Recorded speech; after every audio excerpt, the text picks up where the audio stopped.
Time for another installment of Oh My God. Okay, so it's this week's Oh My God, and, most of us have at least one older relative who's a horrible bigot, and every Thanksgiving they make everyone really uncomfortable by casually saying something like, if the Jews and the Mexicans ever start interbreeding, then we got real trouble.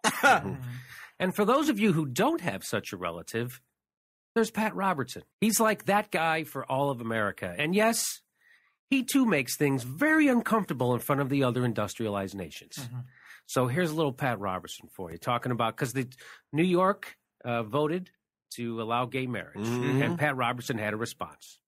I think we need to remember the term sodomy came from a town that was known as Sodom, and Sodom was destroyed by God Almighty, and the thing that they practiced was homosexual activity, and even they tried to rape angels who came down there, so that's the kind of people they were. But, angel rapers. Beyond that... First of all...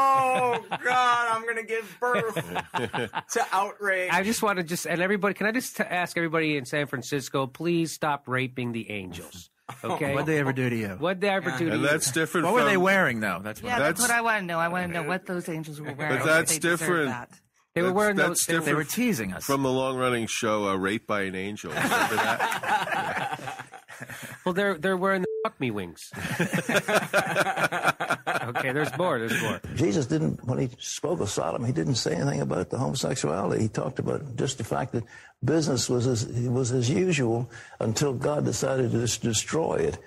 And he sent an angel down there, and he said to Lot and his family, get out now, because I'm going to destroy this whole area. So that's where sodomy came from. We use the term sodomy, and it means Sodom. And okay, let me just say, Pat, the people who know where the word sodomy comes from don't watch your show, and the people who didn't know it don't need any scholarly reason to be homophobes.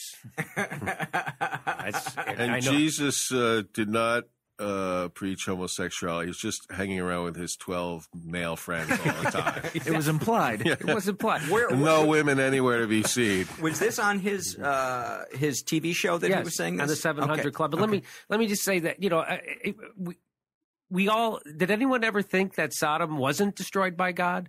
Is there people out there going, I think so. What happened to Sodom was that it wasn't able to sustain an entirely anal sex-based economy. Yeah.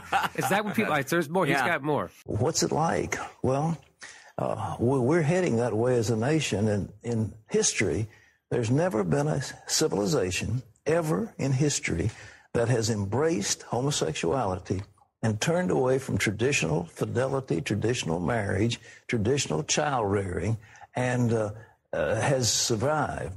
But on the bright side, they all had the best musical theater. It works out. And, that's the thing, too. God can only take so much gayness. Yeah. And then he's going to smite you. Okay. If our civilization has to be destroyed just so we can have Stephen Sondheim musicals, I'm willing to make that trade. So is he saying that all great societies were destroyed by gay bashers? Is that what he's saying? No, by gays. Okay, but the gay, okay. They were too gay, so the gay bashers came in and finished them off. Okay, right. He's got a little bit more to say. Here we go. There isn't one single civilization that has survived that had openly embraced homosexuality. So you say, what's going to happen to America? Well, if history's any guide, the same thing's going to happen to us. It's not a pretty world we live in right now, and we need all of God's help we can get. And I don't think we're exactly setting ourselves up for his favor. Can I just say, I love how he says, no society has ever embraced homosexuality and survived. Newsflash to Pat Robertson, no society has ever survived at all.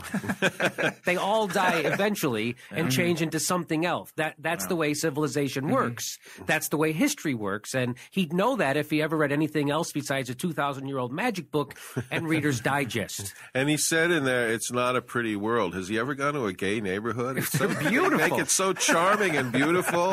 And they have nice shops and everything. tasteful. And it's really pleasant permission to walk around. And mind you, this is the guy who months ago or a year or so ago was calling for the assassination of Hugo Chavez. Yes. So that is his way to a more perfect world, is to continue the carpet bombing and the assassination. Yeah, Like and that's like what Jesus do, and I just want to say I appreciate you dropping the H in Hugo Chavez like that. That was nice. You're like that. That lets the Chicanos and the Hispanics know that You're on board. I'm not just another and it whitey. proves you're not an homosexual.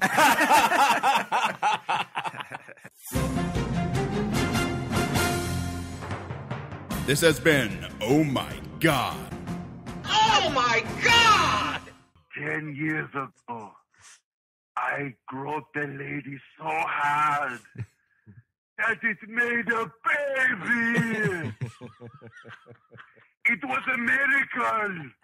I am discovering new ways of making human life. That should be the story. Nobody's talking about it.